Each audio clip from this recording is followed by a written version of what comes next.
Hello guys, good day. So meron na naman po tayong barya ngayon dito. At usapang 10 piso coin po tayo ngayon for today's video. Meron po tayo dito year 2006 po. 10 piso na BSP series. Yan, meron po tayo dito dalawang piraso. So sa video na ito ay mag-update po tayo kung magkano na ba ang current status ng baryang ito, ang mint year na ito. So year 2006. Yan, medyo magaganda pa po yung hawak natin.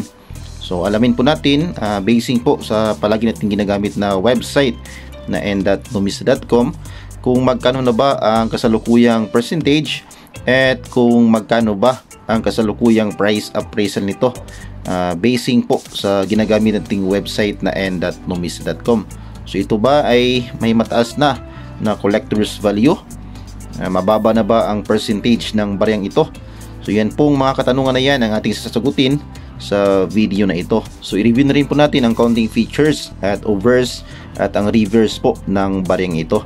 At bago natin to simulan ay mag-intro muna tayo.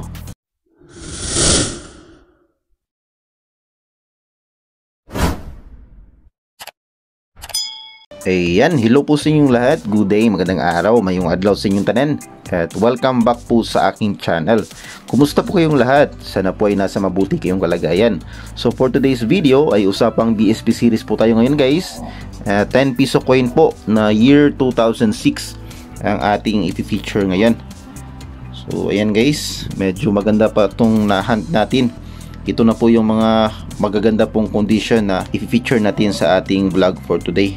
So ito ba ay may mataas na collector's value at mababa na ba ang percentage ng baryang ito? So yan po ang mga katanungan na ating sasagutin sa video na ito. Pero bago yan, i-review po muna natin ang overs at ang reverse po ng baryang ito. So unahin natin dito sa kanyang overs. So dito po sa kanyang overs ay naka-highlight po ang portrait ng ating mga bayaning si Apolinario Mabini at si Andres Bonifacio facing right. At katapat po ng kanilang portrait, makikita natin ang 10 piso na denomination. Dito po sa ilalim makikita natin ang year 2006. So ito po ang year of mintage. At dito naman po sa ilalim ng ulo ni Andres Bonifacio ay makikita natin ang mint mark. Yan, ito pong maliit.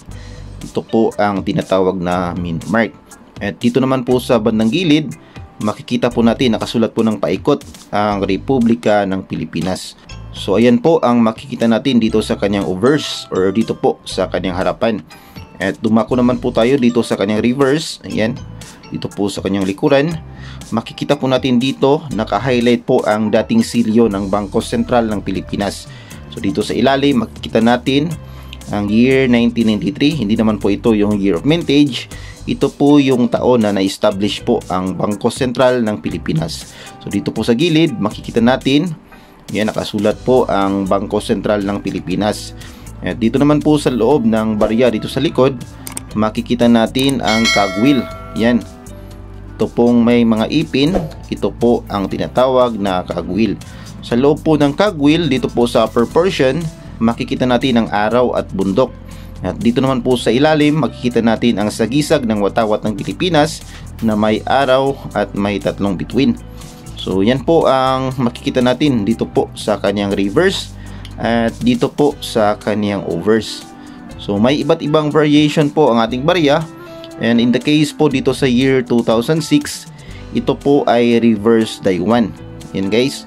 So palatandaan po ng reverse die 1 ay maliliit po ang ipin ng kanyang cogwheel. Yan, halos walang ipin yung kanyang cogwheel.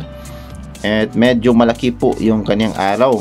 Yan, pero maliliit po ang sun rays. So yan po ang pinakamadaling palatandaan po para matukoy natin ang kaibahan po ng mga iba't ibang reverse die type varieties.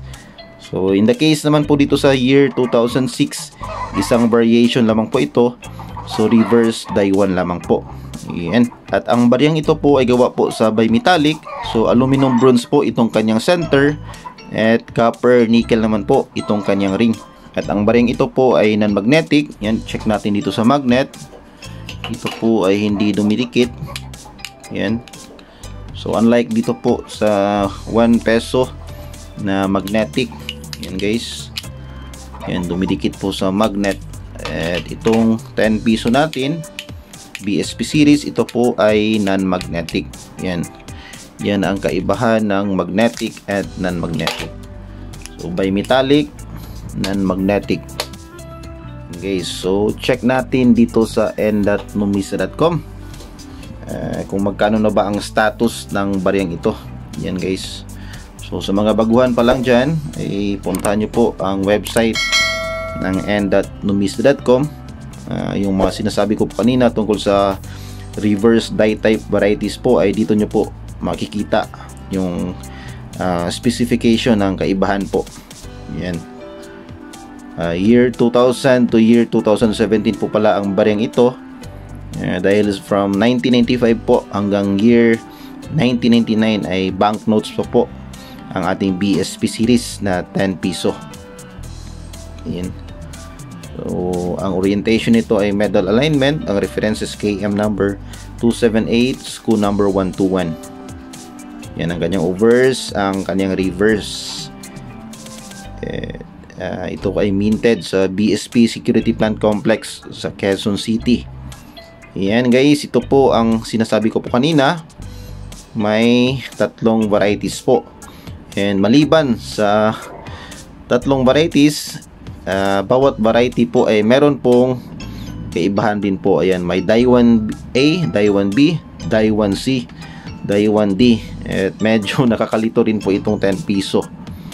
Yan, so die 2, die 3. Yan guys, merong mga sub varieties. Yan, so i-review na lang po ninyo dito. Yan. So yan, there are 3 main types of the reverse. Yan, check nyo lamang po dyan. So punta na tayo dito sa year 2006. Magkano na kaya ang value ng bariyang ito? So year 2006. Yan guys, isang variation lamang. So year 2005, diretso sa year 2006. And from year 2006, dumiretso naman dito sa year 2007. So isang variation lang po guys. Ang kanyang kasalukuyang percentage po ay 32%.